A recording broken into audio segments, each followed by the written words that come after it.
어제 법사위도 화제였습니다. 법사위원회에서 그건들이 잇따라 나왔다. 이런 화면들을 저희가 볼 수 있었는데 정청래 법사위원장이 윤석열 대통령을 향해서 사형을 거론했습니다. 직접 들어보시죠.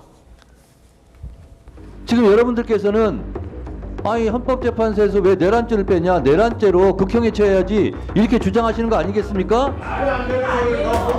근데 너무 걱정하지 마세요. 헌법재판소에서는 헌법재판을 하는 것이고 법원에서는 내란죄에 대한 형사재판을 하는 것이에요. 내란죄를 형사재판하는 법원에서 윤석열은 사형을 당할 거예요. 선고 당할 거예요.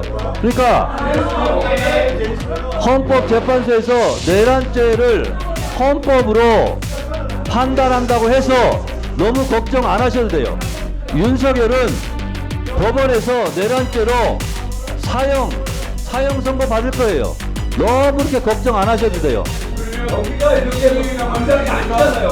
법사위원장이 말씀을 자, 2024년에 정청래 법사위원장이 지금 국회에서 법사위에서 저렇게 얘기를 한 겁니다. 윤석열 대통령은 사형 당할 것이다, 사형 선고받을 것이다 라는 목소리를 높인 겁니다.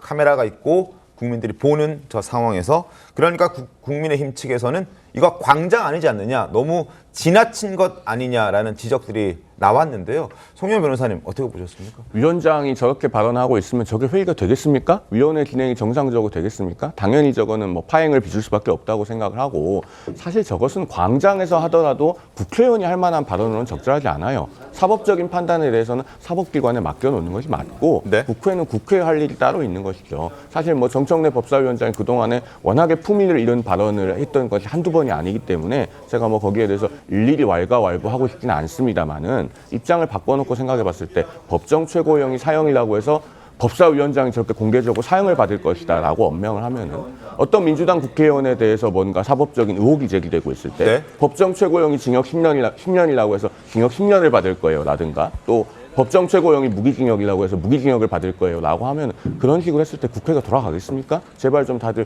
이성을 찾기를 호소드립니다. 네, 저런 사형 발언도 있었고 어제 법사위에서는 또 민주당 여야 의원 막론하고 공수처가 이번에 실패하게 된다면 폐지해야 한다 이런 이야기까지 나왔습니다.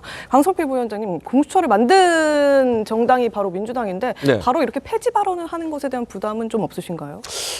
일단 일각의 주장도 있는 거지만 저는 뭐 하나 잘못됐다고 해서 바로 폐지하면은 경호처부터 폐지해야죠.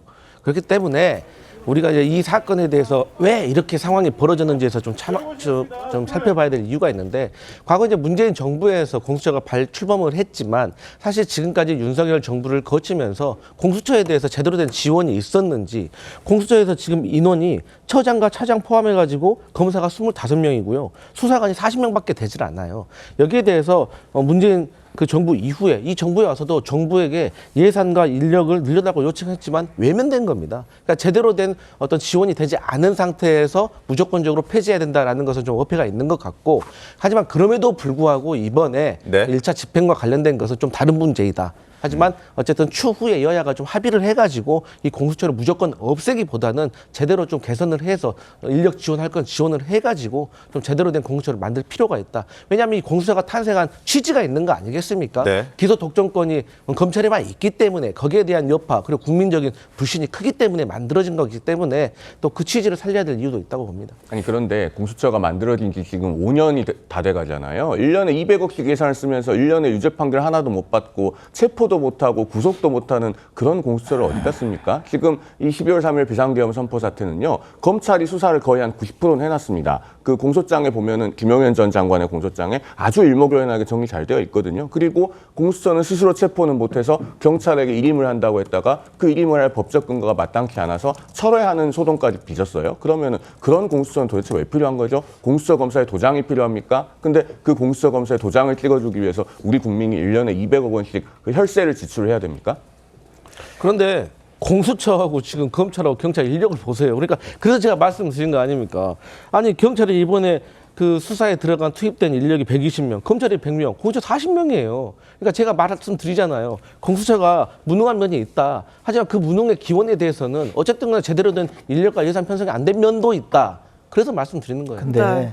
공수처 그 법을 만든 것이 민주당이잖아요. 민주당에서 정원을 그렇게 정했거든요. 그 민주당 정부에서 예산을 편성했고요. 지금 윤석열 정부에서 와서 그걸 축소하거나 줄인 게 없어요.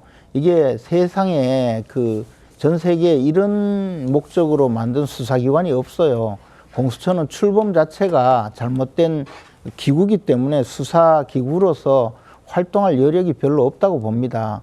오로지 민주당에서 검사들 밉다고 검사들 교도소에 보내겠다는 의미로 검사들에 대해서 기소권을 부여한 수사기관을 하나 만드는 이 변태적인 그 요구를 해서 결국은 관철시키다 보니까 이런 일이 벌어진 거거든요.